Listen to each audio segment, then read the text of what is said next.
in some earlier papers that I wrote with my colleague Dan McClure, we talked about innovation pilots being like baby bunnies. And I think people think, okay, well, if they're successful, they grow into and scale, they grow into big bunnies, but actually they turn into big silverback gorillas, to be honest with you.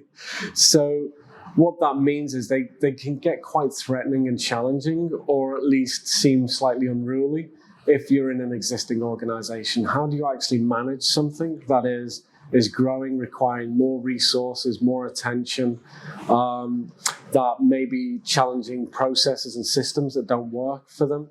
And so really thinking that through as organizations is something that's critical, to actually think, how do we manage a scaling process of just one of the many kind of projects or models that we have as an organization? So that's been a challenge for a number of teams, and really trying to work that through, really trying to understand what the business model for innovations as they scale is. So that's the revenue, where they get their income from, how they actually deliver their innovation at scale.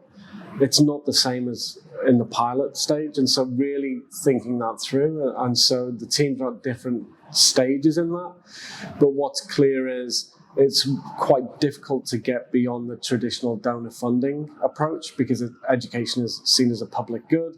And so often it's, whether it's through donors, international donors, or whether it's actually with the state, there's got to be some way of ensuring income through that approach.